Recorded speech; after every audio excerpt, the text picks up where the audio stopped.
Saya kan dari kecil itu selalu disuguhi atau didoktrin Pak Kojim tentang adanya kiamat. Dan kiamat itu diceritakan sangat menyeramkan, misal, oh dunia ini akan hancur, semua akan musnah. Nah, menurut pandangan kacamata Pak Kojim ini, kiamat itu sebenarnya seperti apa Pak Kojim? Iya, jadi begini Mas ya, sama sebenarnya. Ketika saya kecil juga sudah didoktrin seperti itu, apalagi ngajinya itu masih di tingkat SD ya, sampai SMP, bahkan sampai universitas pun akhirnya ya tetap berupa doktrin ya. Tapi sebenarnya kalau kita memahami kata kiamat itu sendiri kan dari kata koma yakumu ya, kiamah ya. Jadi itu artinya kan berdiri ya, istilahnya itu tegak berdiri, yaitu arti kiamat, atau bangun ya, bangkit ya, itu sebenarnya kiamat.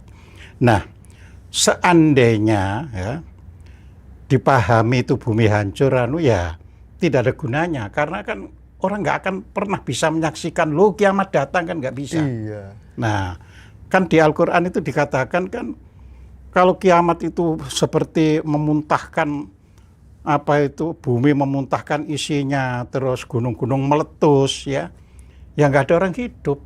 Lah siapa itu yang apa ini istilahnya itu menyaksikan? Namanya diberikan, diajarkan, disampaikan, itu tentunya mengandung suatu yang harus diingat, harus diperhatikan. Jadi kejadiannya itu yang harus diperhatikan. Nah, kalau kita rajin membaca dari awal ya, semua yang berkaitan dengan kata kiamat, ternyata ya tidak berupa kehancuran alam semesta. Ya karena apa? Misalnya di surat Al-Imran ya kan, ayat 191 di situ kan dikatakan bahwa Tuhan itu menciptakan langit dan bumi itu tidak sia-sia. Ya, jadi kalau sudah dibangun baik-baik terus ya sia-sia kan? Ya. Iya. Dan lagi siapa yang bisa apa ini membuktikan kalau kiamat itu hancur? Karena apa? Bumi itu sendiri umurnya sekarang itu sudah 4,56 miliar tahun. Ya.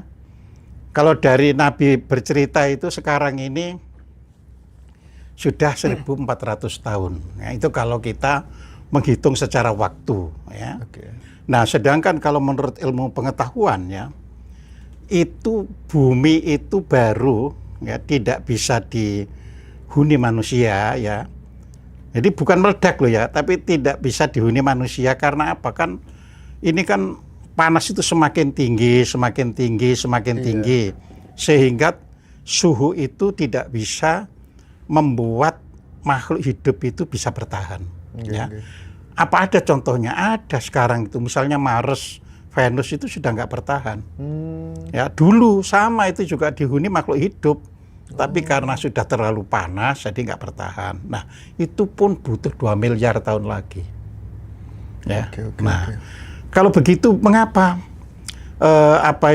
Al-Quran kok memberitakan terjadinya kiamat itu? Ya. Kan ini membangunkan kesadaran. Islam itu diturunkan, ya kan? Itu sebenarnya untuk membangunkan kesadaran umat. Makanya diawali pertama itu dengan Iqra.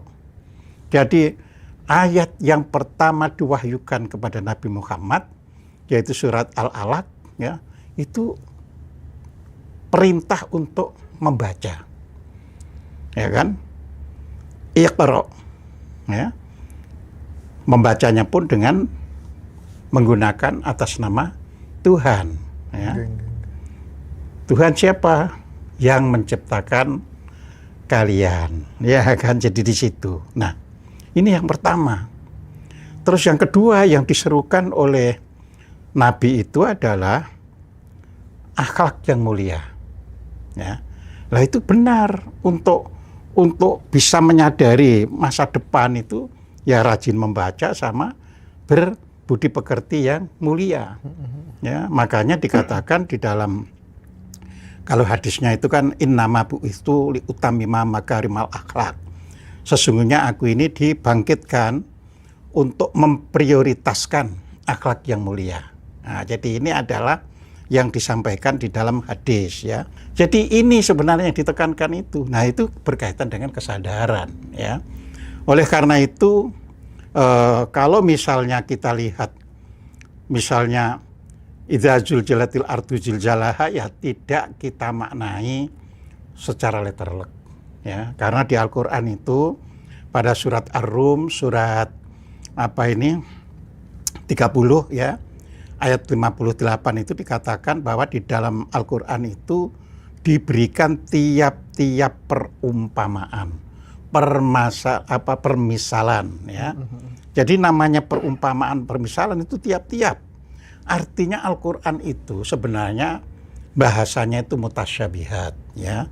Ya, maka orang yang secara jujur melakukan penelitian ya maksimum ya, maksimum itu hanya 5% ayat yang bisa dipahami secara harfiah ya. Kalau yang lainnya itu membutuhkan pemikiran yang dalam. Kalau yang lainnya itu ya tidak serta-merta istilahnya maknanya seperti itu ya. Nah, makanya dikatakan ya perumpamaan gunung ini ya macam-macam ya. Bisa gunung itu dalam bahasa Arab itu kan jibal. Ya, ini ya juga bisa diartikan pikiran manusia, bisa diartikan para tokoh ya. Sedangkan art ya itu adalah kan kalau harfiahnya kan bumi. Kalau harfiahnya, tetapi itu juga bisa diartikan tubuh kita ini ya. Tapi juga bisa diartikan kalangan bawah karena bumi ini kan posisinya di paling bawah. Ya, paling bawah. Jadi gitu loh ya. Jadi unek-uneknya orang bawah itu kalau akan terjadi perubahan kebangkitan itu ya ribut ya. Contoh misalnya ya. Kalau kita tanya dengan jujur ya, kapan sih bangkitnya Jepang, bangkitnya bangsa Barat itu kan setelah Perang Dunia II. Benar. Ya kan? Jepang habis dibom atom, ya.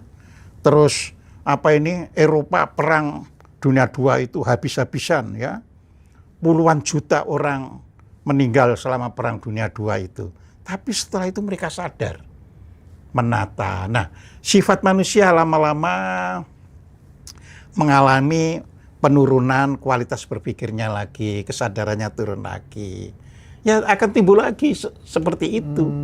Nah, jauh-jauh sebenarnya umat Islam itu diingatkan. Jadi jangan kaget kalau terjadi kebangkitan itu, gitu loh ya. Istilah bahasa sekarang itu harus langsung segera move on. Ya. Jadi jangan, waduh, jadi kan begini hidup itu jangan. Jangan terlalu diretapi ya. Ya, jangan terlalu diretapi, harus langsung bangkit. Ya. Dan bangkitnya kesadaran itu pun bisa karena itu terjadinya berbagai macam bencana dan kesadaran, peperangan, terus sadar. Nah, bisa pula karena memang sudah waktunya terjadi periode ya dalam putaran yang disebut waktu di bumi. Ya. Jadi kalau di dalam bahasa Jawa ya, waktu itu ya seperti musim, ya. Cuma waktu itu lebih jauh, lebih besar ya. Musim itu kalau orang Eropa kan 1 tahunnya kan selalu ada musim panas, musim semi dulu ya, musim semi, terus musim panas, terus musim gugur, musim dingin, kembali musim semi lagi gitu. Putar terus Pak. Putar terus, walaupun putarannya itu tidak sama, tapi orang bisa mengantisipasi. Ya, artinya musim semi tahun sekarang karena pengaruh macam-macam boleh jadi berbeda dengan tahun lalu. Benar banget. Sehingga ada orang, wah musim seminya sekarang kurang merasa nyaman dibandingkan tahun lalu. Itu kan karena adanya faktor-faktor pengaruh iklim. Ya. Nah sama. Jadi waktu juga begitu. Jadi waktu ini dibagi 4. Jadi masing-masing itu 1 kali periode dulu loh ya, bukan putaran, periode. Jadi misalnya musim semi itu periode kan. Kalau satu putaran itu berarti musim semi, musim panas, musim gugur, musim dingin, kembali lagi musim semi itu putaran. Nah, ini periodenya saja itu 8.400 tahun. Ya. Nah, jadi kita ini berada pada periode Adam. Jadi kalau menurut perhitungan Jawa ya akan ganti waktu itu, periodenya itu adalah kira-kira 300 tahunan lagi. Masih 300 tahunan Masih lagi. 300 tahunan Masih lagi. lama berarti Pak. Ya sebenarnya nggak lama untuk skala waktu ya. Contohnya Majapahit runtuh aja sekarang sudah 500 tahun. Iya ya. Jadi sebenarnya nggak lama. Cuma kan manusia itu kalau bisa melihat perubahan itu akan selalu bisa mengantisipasi supaya kehidupannya itu nyaman, enak, ya, bisa mengabdi yang bagus dalam kehidupan. Nah, apa saja satu siklus itu, jadi satu periodenya 8.400 tahun, ya, ada 4 periode. Nah, berarti 33.600 tahun itu satu putaran zaman. Satu putaran. Satu putaran zaman. 3.000 sekian tadi. Iya. 33.600 tahun. Ini Itu baru satu satu putaran. zaman ya. Nah, periode ini kita ini orang semua mengatakan ini zaman Kali Yuga. Artinya kalau gitu sudah musim dingin, jadi mau musim semi. Ya. Nah, jadi musim dingin. Jadi Kali Yuga, kali itu adalah zaman, juga itu zaman, kali itu penuh kebobrokan. Ya. Nah, ini kan kebobrokan perang-perang itu ya di era sekarang ini istilahnya. Nah, ini berarti 300 tahun itu istilahnya kan musim pun tidak, misalnya antara musim dingin ke semi kan tidak. Musim dingin hari ini besok langsung musim semi kan tidak. Ada space ya. Ada space ya kan. Jadi kalau 300 tahun dari 8.400 tahun itu kan juga kecil ya. Hanya berapa persen itu. Ya, kalau 10%-nya dari 8.400 itu 840. Berarti hanya 3%. 3% lagi. Iya, 3% Mungkin nggak lagi, isu-isu perang dunia yang sekarang lagi gencar itu akan mulai sekarang ini? Iya. Terus nanti kan bangkit kesadaran kan. Nah, sekarang ini kan generasi Gen Z ya. Generasi Gen Alpha itu kan pola pikirnya sudah beda dengan kita. Iya. Ya. Jadi seandainya perang kalau tidak bisa ngikuti pola berjalannya Gen Z atau Gen Alpha, ya nasibnya buruk. Ya. Kenapa? Ya.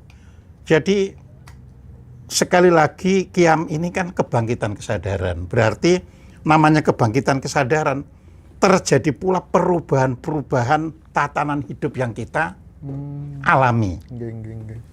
Tatanan hidupnya itu katakanlah yang kemarin itu orde lama, nah yang akan datang itulah orde barunya. Jadi seperti orde barunya dunia ya ini. Ya, bukan Indonesia ya. Dunia ya. Jadi kalau saya membaca tren-tren di dunia itu ya, ini bakal memang tidak ada pasar. Jadi kalau begitu saya itu mikir. Jadi di dalam serat-serat Jawa itu ada ya, yen wis pasar ilang kumandange, kali ilang kedunge. Nah, ini tanda terjadinya perubahan. Apa itu Pak Kozin? Ya, pasar ilang kumandange artinya semarak pasar sudah tidak kita jumpai lagi.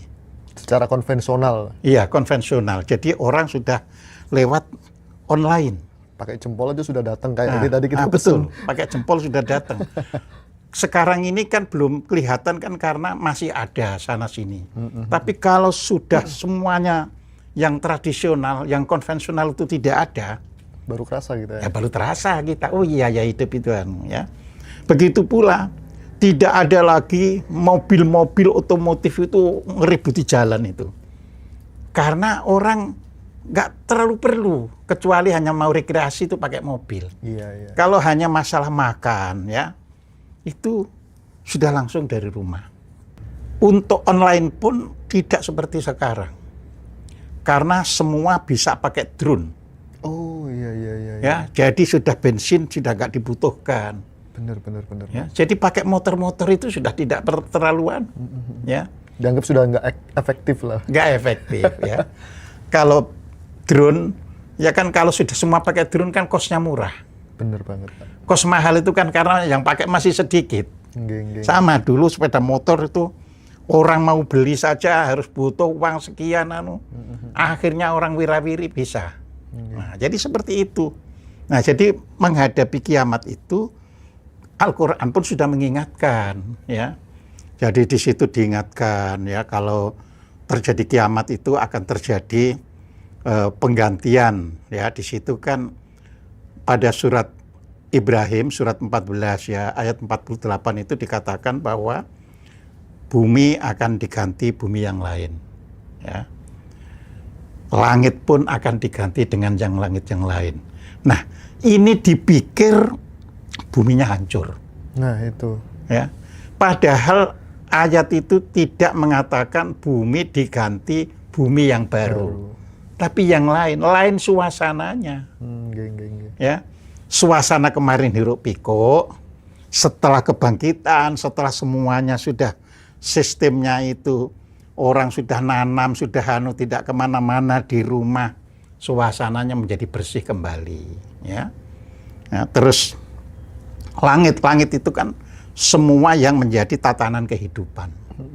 Ya itu pun menjadi baik karena begitu alat-alat itu jejak digital sudah tidak bisa disembunyikan, orang kan nggak berani bohong. Benar banget. Orang ini berani bohong karena ya masih merasa hilang itu nggak diketahui orang. Sekarang kan di sini ada, jadi semua orang akhirnya jujur kembali. Nah itulah yang disebut zaman baru ya. Lalu dikatakan dan semua manusia hadir di hadapan Tuhannya. Ya, hadir di hadapan Tuhannya itu apa? Manusia itu sudah berbuat sesuai dengan perintah Tuhan, tidak neko-neko lagi. Ya, jualan dengan benar. Ya, karena sudah di hadapanmu itu Tuhan loh. Nah, jadi di situ. Kalau sekarang kan orang tahu ada Tuhan tapi kan nggak merasa dekat. Iya. Nah, inilah pentingnya kita memahami kiamat dengan pemikiran yang ke depan. Jadi bukan lagi bayangkan bumi hancur, hancur ya. Ada yang serem-serem lagi. Lah iya tuh. Di surat At-Takwir ya, itu dikatakan ya, maka dikumpulkanlah binatang-binatang itu. Lah kalau hancur kapan ngumpulkannya? Artinya orang bisa menikmati misalnya ke kebun binatang. Ya kan? Ya itu tadi. Kan nggak perlu lagi perlu beli mobil sendirian, cukup naik transport umum yang bersih. Ayo naik menuju kebun binatang. Jadi seperti itu. Hewan-hewan buas dikumpulkan. Nah itu kan hanya di kebun binatang hewan buas dikumpulkan itu. Jadi kali ini terjawab ya soal kiamat. Lah iya, versi ya kan? Pak Kozim. Dan semua diberitakan. Kan itu tadi, semua ini sudah sistemnya orang aja setiap hari disuguhi berita. Iya. Ya, sekarang ada hoax, ada macam-macam itu tadi karena belum semuanya. Kalau nanti sudah semuanya namanya sudah qiyam, sudah sadar, nggak berani itu menyampaikan hoax itu. Oh iya, qiyam kan artinya kumpul loh. Lah iya kan gitu kan qiyam. Nah, jadi bangkit gitu Mas. Oke. Ini soal kiamat. Lantas kan ada juga tambahan cerita yang bikin kita ngeri dan serem. Oh nanti ada Dajjal, ada Jud Ma'jud dan lain sebagainya. Itu seperti apa sebenarnya Dajjal? Perwujudan Dajjal sesungguhnya itu seperti apa? Kisah ya. Kisah Dajjal, kisah Ya'juj Ma'juj itu kan kisah sebelum bangkitnya kesadaran, sebelum terjadinya kiamat. Ya saat ini banyak Dajjal, banyak orang berani menghukum orang tidak salah, ya kan? Ya ini. Berarti itu perwujudan. Iya, jangan mencari-cari lagi Dajjal rupanya kayak apa, ya kan? Ya, banyak orang ya kan mengasihi orang hanya untuk berbuat kejahatan, ya, mengasihi orang untuk membuli orang lain. Nah ini, ya. Nah Ya'juj Ma'juj itu kan sebenarnya juga ada di Alkitab. Artinya itu sebuah bangsa pada mulanya itu, bangsa yang selalu menindas yang lain. Benar-benar. Lah ini kan juga bangsa yang Venezuela saja dianu siapa sekarang? Iya, kan kita nggak perlu mikir jauh-jauh kan. Sampai diculik gitu. Lah, sampai presidennya diambil. Jadi sekarang itulah kejadian Ya'juj Ma'juj, Dajjal, ada semuanya. Nah, maka tinggal yang waspada, kan gitu kan. Oke, Jadi yang waspada ya tidak takut, tidak terpengaruh, ya kan, karena tahu bahwa ini proses, ya, proses dan yang buruk akan semakin tersisih. Nah, ini yang perlu kita ketahui. Nah, doktrin ini kan bahwasannya oh nanti ada kiamat, ada dajjal, itu kan masih berjalan sampai saat ini, terutama di apa namanya sekolah-sekolah atau pendidikan-pendidikan yang berbau agama gitu, Pak. Itu kan sama saja, dan kita kalau mau tanya, Pak, itu wis kamu nggak usah tanya, nanti malah jadi musyrik dan lain sebagainya. Nah, kalau memang benar itu pembodohan, cara menyadarkan mereka itu seperti apa biar anak cucu kita nanti tidak sama dengan kita, sudah ibaratnya apa ya, terkamuflase lah tentang doktrin seperti itu. Ya, jadi begini Mas ya, kita ini memang hidup di negara berkembang, ya. Negara ini kan ada negara maju, ada negara yang semi-semi mau maju, ada yang memang masih tertinggal, ya. Ya kayak bangsa Indonesia ini kan, ya kalau dilihat secara kekayaan alam itu paling besar, termasuk yang paling besar di dunia, kekayaan alamnya, ya. Tapi secara sumber daya manusia, IQ-nya ini kan rendah. Jadi menjadi permainan global. Jadi yang membuat pengajaran seperti ini sebenarnya ya, kalau saya membuat perandaian zamannya Senogurgro-nya, ya Senogurgro-nya yang lain itu pun sekarang ini ada. Ya. Senogurgro-nya itu bisa menundukkan ulama-ulama Aceh. Nah, itu. Ya.